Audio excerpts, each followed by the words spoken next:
Vocês sabem que no Brasil morrem 30, 40 mil crianças de fome todo ano? 30, 40 mil crianças de fome todo ano. Num país que tem terras para produzir alimento para toda a América Latina, porque o Brasil tem. Sabe por que acontece isso?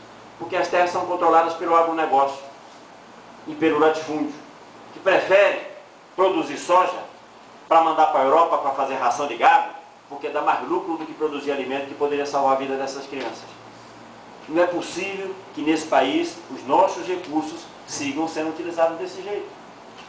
Nós achamos que é necessário nacionalizar a terra, expropriar o agronegócio, o latifúndio, fazermos uma ampla reforma agrária, distribuindo a terra para quem quer trabalhar e produzir alimentos.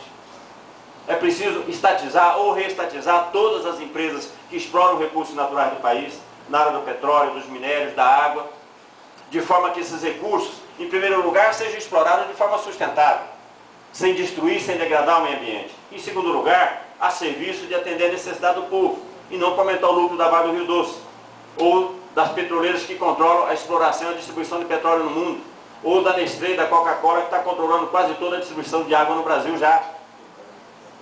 É preciso, companheiros e companheiras, que a capacidade produtiva, o sistema produtivo que o nosso país tem, que é muito grande, todo o sistema industrial brasileiro, seja estatizado, a começar pelas multinacionais, colocado sob controle do Estado, a serviço dos trabalhadores, da mesma forma o sistema financeiro. O sistema financeiro brasileiro é imenso, tem uma capacidade de financiamento imensa, só que hoje é utilizado para a especulação financeira. Nós achamos que isso tem que estar a serviço de financiar a construção de moradias populares, obras de saneamento, financiar a produção de alimentos, a construção de escolas, de hospitais, de uma rede ferroviária neste país, um sistema de transporte público nas grandes cidades, que acaba com esse trânsito infernal que assola a vida de todo mundo. Para que isso seja feito, o sistema financeiro, as grandes empresas, todos os grandes grupos econômicos precisam ser estatizados e colocados sob controle da classe trabalhadora brasileira.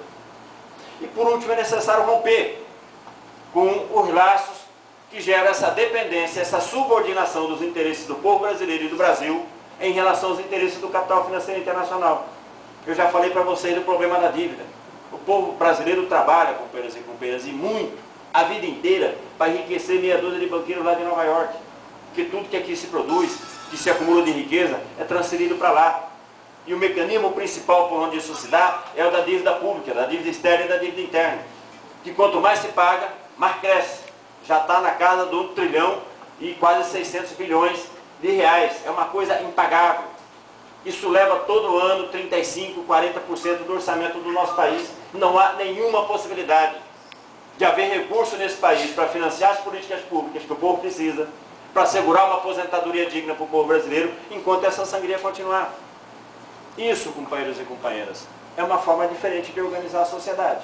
Colocar os recursos que o país tem, a capacidade produtiva que o país tem, sob controle do Estado, e dessa forma planejar o que vai ser feito no país com os recursos que o nosso país tem.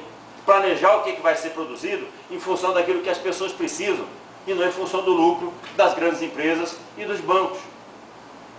Isso significa aplicar um programa socialista no nosso país. Para isso, é preciso que a classe trabalhadora assuma o governo.